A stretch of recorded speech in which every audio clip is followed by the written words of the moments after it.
नमस्ते दोस्तों। आज के इस खास एक्सप्लेनर में आपका बहुत बहुत स्वागत है।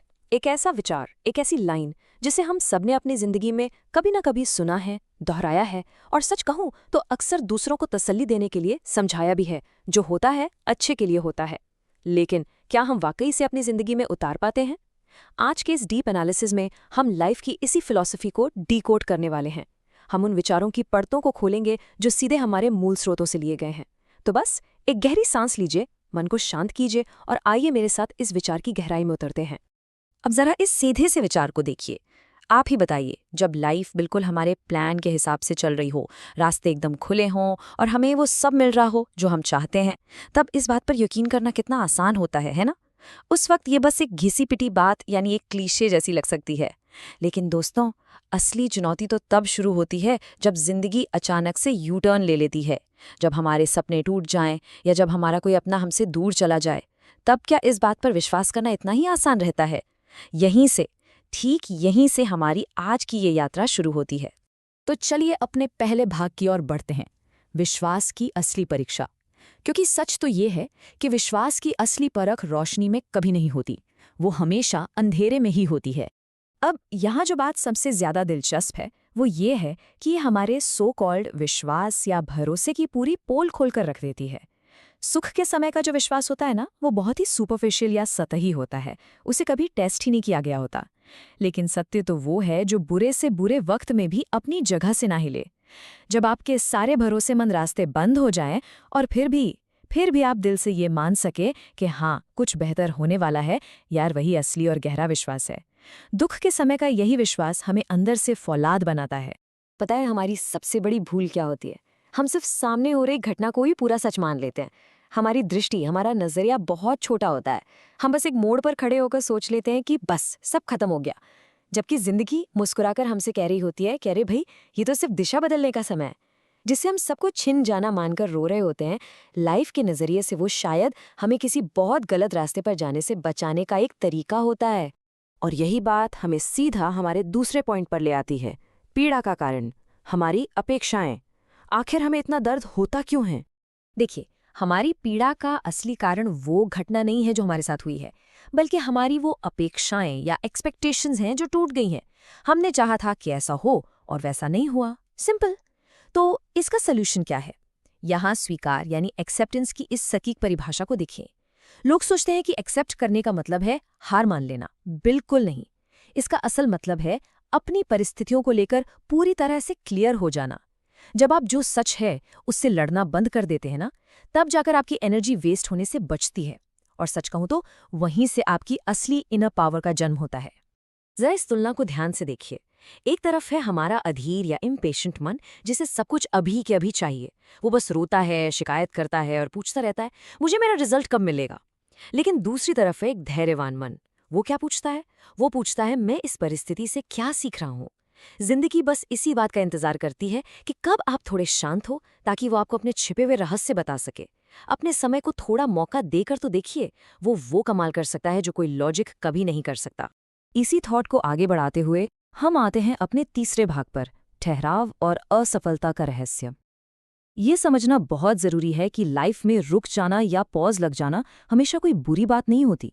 ये पर्टिकुलर थॉट सच में मेरा फेवरेट है, क्योंकि ये हमारे सोचने के तरीके को पूरी तरह से पलट कर रख देता है।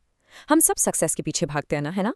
लेकिन सफलता अक्सर हमें गहरी नींद में सुला देती है, हमारे अंदर अहंकार भर देती है। इसके बिल्कुल उलट असफलता यानी फेलियर हमें झकझोर कर जगाता है। यह हमें ज़मीन से जोड़े रखता है, विनम्रता सिखाता है और हमारे भीतर एक कमाल की गहराई पैदा करता है। बाहर जीतने से पहले भीतर जागना बहुत जरूरी है। और यकीन मानिए, असफलता उस जागृति का सबसे बड़ा टीचर है। और ये 3 खूबसूरत एग्जाम्पल्स इस बात को बिल्कुल शीशे की तरह साफ कर देते हैं। अगर लाइफ आपको पीछे खींच रही है, एकदम एक खींचे हुए तीर की तरह, तो बहुत चांसेस हैं कि आपको बहुत आगे तक लॉन्च करने की तैयारी हो रही हो। अगर आप खुद को बिल्कुल खाली महसूस कर रहे हैं, तो याद रखिए दोस्तों, केवल एक खाली पात्र में ही नया और फ्रेश पानी भरा जा सकता है। और जिस तरह एक बीज को पौधा बनने के लिए मिट्टी के घने अंधेरे में खुद को तोड़ना पड़ता है, वैसे ही आपका ये कठिन समय आपको खत्म नहीं कर रहा है, बल्कि आपको एक नया जन्म दे रहा है। चलिए अब सीधे चलते हैं अपने चौथे भाग पर, धैर्य और समर्पण की शक्ति। जब हम उस अंधेरे या ठहराव के दौर से गुजर रहे होते हैं, तब हमें इन्हीं दो चीज़ों की सबसे ज़्यादा ज़रूरत होती है। यहाँ जो बात कही गई है ना, वो आज के सोशल मीडिया वाले दौर में बहुत बहुत रेलेवेंट है। हमारी एक बहुत बुरी आदत बन गई है कि हम दूसरों की चमक देखकर अपनी टाइमलाइन पर डाउट करने लगते हैं। लेकिन हमेशा याद रखिए, हर आत्मा की यात्रा बिल्कुल अलग होती है। कुछ फूल वसंत में खिलते हैं तो कुछ बारिश के मौसम में। अपनी तुलना दूसरों से करना बंद कर दीजिए, ये सच में एक जहर है। ये मत देखिए कि कौन आपसे आगे निकल गया, बस अपना फोकस इस बात पर रखिए कि आपके भीतर क्या तैयार हो रहा है। और उसी तैयारी के लिए आपको चाहिए समर्पण।